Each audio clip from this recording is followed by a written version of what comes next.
Once upon a time. In a small, isolated village nestled at the edge of a dark forest, there lived a young girl named Eliza. The villagers spoke in hushed tones about the whispering woods, warning that those who entered would never return. Eliza, curious and adventurous, often peered into the forest, wondering what secrets it held. The village was quaint, with cobblestone streets and cozy cottages. Eliza lived with her grandmother, who often told her tales of the whispering woods. According to legend, the forest was once a beautiful and vibrant place, teeming with life and magic. However, a wicked sorcerer named Malachi had cursed the forest out of spite when the villagers rejected his rule, turning it into a place of darkness and despair. One fateful evening, as the sun dipped below the horizon, Eliza heard a faint, melodic whisper calling her name from the depths of the forest. The sound was enchanting, like a lullaby carried on the wind. Against her better judgment, she decided to follow the voice, hoping to uncover the mystery that had haunted her dreams. As she stepped into the woods, the trees seemed to close in around her, their branches like skeletal fingers reaching for her. The whispering grew louder, guiding her deeper into the forest. Strange and eerie sights greeted her, ghostly figures flitting between the trees and eyes glowing in the darkness. The forest floor was covered in a thick carpet of moss, and the air was heavy with the scent of decay. Eliza soon found herself in a clearing, where an ancient, gnarled tree stood at the center. The tree's bark was covered in strange, glowing runes, and its hollow seemed to beckon her closer. The air around the tree was thick with magic, and Eliza could feel the power emanating from it. Eliza approached the tree cautiously. From within the hollow, a pair of glowing eyes stared back at her. Before she could react, a spectral figure emerged, its form shifting and changing like mist. It was the spirit of the forest, an entity bound to the tree by ancient magic. The spirit spoke in a voice that was both beautiful and terrifying.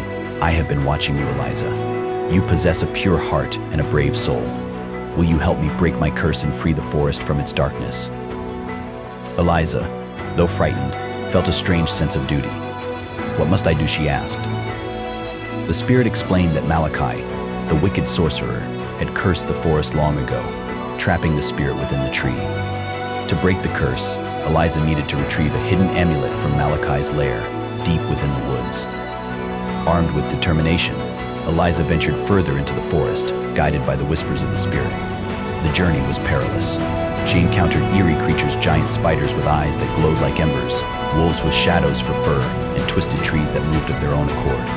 She overcame treacherous obstacles, such as crossing a rickety bridge over a chasm filled with writhing shadows, and navigating through a swamp where the water itself seemed to whisper warnings. Eventually, she reached the sorcerer's lair, a crumbling tower entwined with dark vines. The tower loomed ominously, its windows like empty eye sockets staring into the void. Inside the tower, the air was cold and oppressive. Eliza could hear the faint echoes of incantations and feel the lingering presence of dark magic.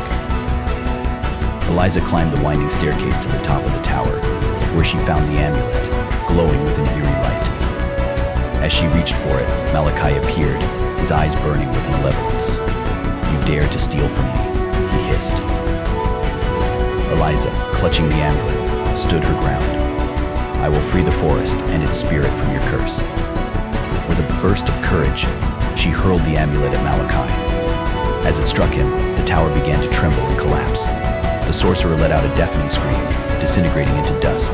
Eliza fled the tower, barely escaping as it crumbled to the ground. Breathless, she returned to the ancient tree. The spirit, now free from its curse, emerged, its form radiant and serene. "You have done well, Eliza. The forest is free, and so am I."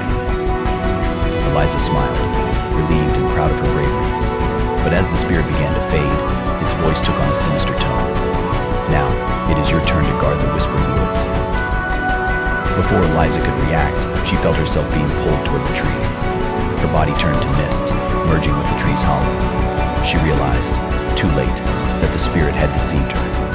It had not been freed, it had merely exchanged places with her. From that day on, the villagers heard whispers from the forest, calling them by name. And those who entered, driven by curiosity or bravery, never returned. The whispering woods remained a place of dark mystery, with a new guardian bound to its ancient tree, forever calling out for the next soul to take her place. And so, the legend of the Whispering Woods continued, a warning to all who dared to venture too close. Eliza, now the spectral guardian of the forest, whispered in the darkness, waiting for the next brave soul to wander into her enchanted, yet cursed, domain.